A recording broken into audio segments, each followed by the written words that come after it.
My next guest is a candidate for California's 25th Congressional District. How important is that district? Here is a headline from Politico.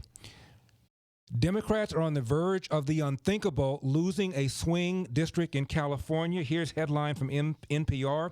Democrats fear losing U.S. House special election in Southern California. This is from Fox News. Trump claims Dems trying to steal California House seat. A Republican candidate for that House seat was born in Santa Clarita. He attended the U.S. Naval Academy, a decorated U.S. naval officer, honor of becoming the first Super Hornet strike fighter pilot in the Navy, flew over 30 combat missions during Operation Iraqi Freedom, above the skies in Baghdad, Fallujah, and Tikrit. 10 years plus as an executive with Raytheon. Please welcome back to the program, candidate for the 25th Congressional District here in California, Mike Garcia. Mike, how are you? I'm doing great, Larry. Thanks for having me back. Mike, what did the president mean when he said the Democrats are trying to steal this race? Yeah, so, this is one of those, it's in special election indeed. All 243,000 or 423,000 folks in the district were mailed a ballot with a self-addressed stamped envelope. And that was in an effort to prevent folks from being exposed to the COVID risks, obviously, with in-person voting. And they also did open up a few sites about 3 weeks ago, a few sites throughout the district for live voting for folks who didn't get a ballot, et cetera. After about 2 weeks of returns, they were seeing the Republicans, in this case, only one race, so really me being up about 10,000 votes. And just before the end of business hours Friday night, the L.A. County Registrar's Office decided to add another location at the request of the Democrat Party, and in an area that they thought would favor themselves. So definitely some funny business. It doesn't look right, doesn't smell right, and it's just another wrinkle in what's been a wild ride. I got to tell you, Mike, I'm worried about what's happening with this election come November. What are they going to do? Already, the Democrats were doing this ballot harvesting that a lot of us felt was in the gray area. This sounds to me like a lot of potential for shenanigans. Yeah, no, it's a 4-lane memorial highway. Dedicated to fraud and abuse. And so we've just got to be extremely vigilant right now. And it's hard enough being a conservative Republican in California. Yeah.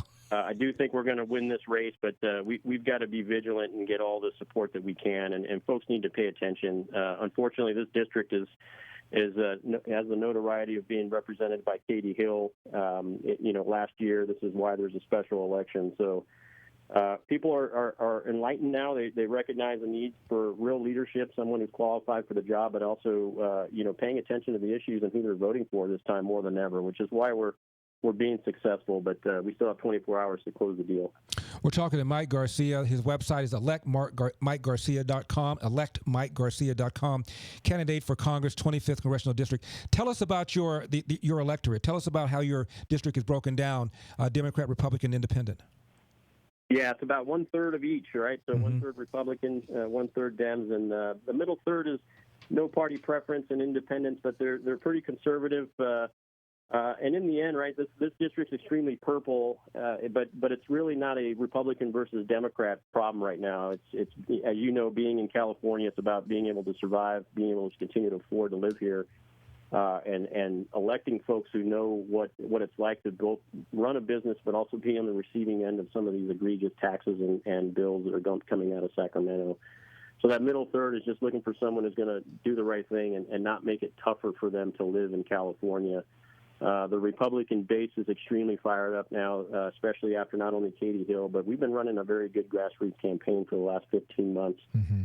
We've got tremendous support here on the ground, but now the party, Leader McCarthy, and the president has definitely been supporting us, and he's fully vested now in this campaign and looking at this as a barometer for 2020. Mike Garcia, what about the Trump factor? I know that he's vocally supported you, but this is a district that was won by Hillary by 7 points in 2016. How does the Trump factor cut? Yeah, I think he's been beneficial to us overall. I think as a wise man once told me, it's not the style of the swing, it's where the ball lands. And this president would that wise man be one Larry Elder? That might be the sage himself that said that. Yeah. This district has seen nice style, and under the Obama administration, it didn't benefit us. And we sure do like where the ball's landing now, and that's sort of universal in this district. There's obviously folks who won't agree with that, but they're in the minority now for sure, and it's been a benefit to us to have the president's support. We have about a minute and a half left, Mike. Talk to me about the economy of your district. How are people feeling about the stay-at-home orders? Are they angry about the governor? It's getting there. Mm-hmm. This district is it's where Princess Cruise is headquarters. We have a large amusement park right here. We have a lot of Hollywood production. So we have one of the highest unemployment rates in the nation right now in our district as a result of those ingredients there. So I think we're ready to get back to work. I think the policies and the guidelines are there to prevent us from being exposed to too much risks from the COVID. But we've got to figure out how to get the lights back on and start saving jobs and start saving small businesses. So I'd say the district is being patient, but I think it's towards the end of their patience, and we need to start figuring out how to work. The website is electmikegarcia.com. Mike, 30 seconds left. Did you happen to see the op-ed piece that was written by Willie Brown, the far-left former Speaker of the Assembly, who said it's time for California to get back to work? I've heard about it. I haven't had a chance to read it today yet, but I agree. I think we've got to put party politics aside. This isn't a chance for political agendas to get healthy. We've got to get back to work here and save our economy, and that's got to be job number one. Mike, good luck. ElectMikeGarcia.com. ElectMikeGarcia.com. Again, Mike, good luck. Thanks, Larry. Appreciate the support. All across America, The Larry Elder Show.